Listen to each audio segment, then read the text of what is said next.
రాష్ట్ర ప్రభుత్వం వరద నివారణ చర్యలు తీసుకోవడంలో పూర్తిగా విఫలమైపోయింది. ముఖ్యంగా ఈ రోజు ఈ ఫెయిల్యూర్ అంతా కూడా రాష్ట్ర ముఖ్యమంత్రిది, రాష్ట్ర ప్రభుత్వాన్ని. ఎంత బాధతో ఉన్నామంటే ఈరోజు ఇవాళ హవేలీ గన్పూర్ మండలంలో మరి ఇద్దరు యువకులు చనిపోవడం జరిగింది. వాళ్ళ పిల్లలు, ముఖ్యంగా ఇద్దరు పిల్లలు గురుకుల పాఠశాలలో చదువుతున్నారు. వర్షాల వల్ల గురుకుల పాఠశాల లీక్ అయితా ఉంది, మీ పిల్లల్ని తీసుకుపోండి అని ప్రిన్సిపల్ ఫోన్ చేస్తే పిల్లల్ని మెదక్కు పోయి తీసుకొచ్చుకుందామని బయలుదేరి మరి ఆటోలో నడుపుతున్నటువంటి యాదగౌడు, ఆటోలో కూర్చున్న సత్యనారాయణ ఇద్దరు కూడా ఈ వరదలో ఆటో కొట్టుకుపోయి చనిపోవడం జరిగింది. ఆ ఇద్దరు దాదాపు కొన్ని గంటల పాటు కరెంటు పోల్ పట్టుకొని ప్రభుత్వం నుంచి ఏదైనా సహాయం అందుతుందా, హెలికాప్టర్ వస్తుందా, ఎన్డీఆర్ఎఫ్ బృందాలు వస్తాయని 4-5 గంటలు ఎదురు చూశారు. కరెంటు పోల్ మీద నుంచి ఫోన్లు కూడా చేశారు.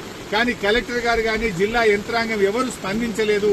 మధ్యాహ్నం 2 తర్వాత కరెంటు పోల్ కూడా వరద ఉధృతికి పడిపోయి ఆ వరదలో కొట్టుకొని ఆ ఇద్దరు కూడా చనిపోవడం జరిగింది.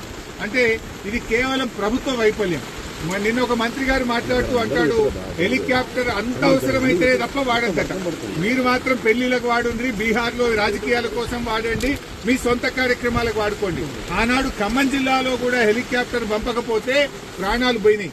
ఇవాళ మెదక్ జిల్లాలో కూడా సకాలంలో హెలికాప్టర్ రాక ప్రజల ప్రాణాలు పోయినాయి. అంటే ప్రభుత్వం ముందస్తు చర్యలు తీసుకోలేదు. చనిపోయిన ఆ 2 కుటుంబాలకు కూడా ఒక్కొక్కరికి 25 లక్షల ఆర్థిక సాయం అందించాలని కోరుతున్నాం.